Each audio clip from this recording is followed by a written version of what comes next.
Umlungisi Mancinza, uPresident welakho, useveze iy'nsolo zokuthi uPresident Ramaphosa unikeze ukuphakela umthakathi imali engango-3 million.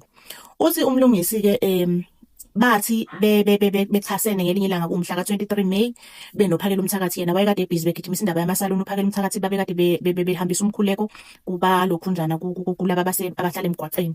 Bahlangana ngalolo suku bechasene ngalezo zinto lezo, base baba nenkulumo phakathi kwabo. Uphakela umthakathi watshela umlungisi ukuthi yazi ndoda, uRamaphosa uyangibiza bathi ufuna ukunginikeza imali.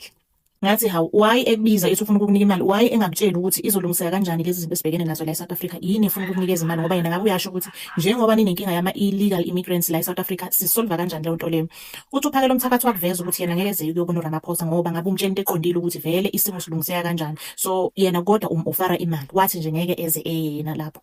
Ukugcina kwenkulumo yabo uthe-ke kusuka-ke ngomhla ka-29 kwavela amavidiyo ukuthi uphakela umthakathi benongizwe emchunu beyobona uPresident Ramaphosa. Akwangavela-ke ebusuku bakhona ukuthi kade beyokwenzani, babeyobonela ini, ufike wathini uRamaphosa ngalelo langa lelo. Umlungisi-ke uthi-ke hhayi naye walibona lelo lokhunjana lelo. uJacinta wakuveza ukuthi yena wayengazi lutho ngalo mhlangano lo.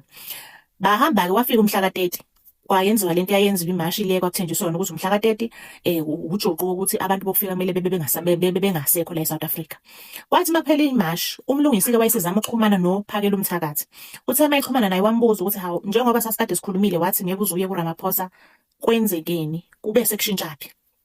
Uphakela umthakathi wathi hhayi, ubefuna ukuqinisekisa nje kuphela ukuthi kumashi leyo mhla ka-30 akukho umuntu olimalayo since kwakuyena wayibeke ilanga lo mhla ka-30.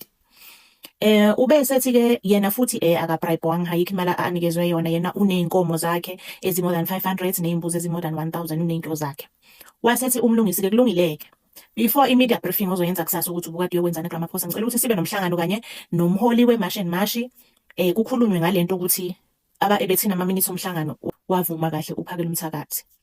Kwathi ngakusasa kwakhona wamfonela umlungisi, efonela umphakela umthakathi before i-media briefing yakhe kuthiwa yayizoba ngo-3, wamfonela ngabo-12 ukuthi phela nawo umhlangano sizohlangana noJacinta. Wafonelwa akangatholakala. Wafonelwa nomunye avame ukuhamba naye osondelene naye kakhulu, akangatholakala. Ubeka iy'nsolo-ke umlungisi Chauke, uthi uphakela umthakathi usola ukuthi wanikezwa imali nguChauke osondelene kakhulu noRamaphosa, cause kwathiwa kwakhishwa, usolakala ukuthi kwakhishwa 1.5 before i-meeting, kwase kwakhishwa omunye 1.5. Izona iy'nsolo ayibekayo-ke lezo-ke umlungisi-ke.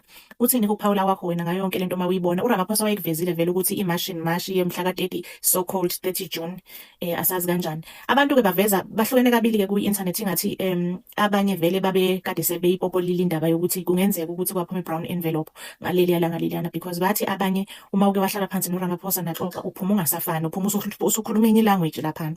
Asazi-ke guys, angazi nini ukuthi ngicabangani-ke kuthini okwena uphawula ngayo yonke lento le ebekade zibe iy'nsolo lezi zikamlungisi. Umuntu engake ngahlangana naye ngaphambanisa ukukhuluma naye, akekho umuntu engahlangana naye ngemukela imali yokuthi akuyekwe lezi zinto ezenziwayo.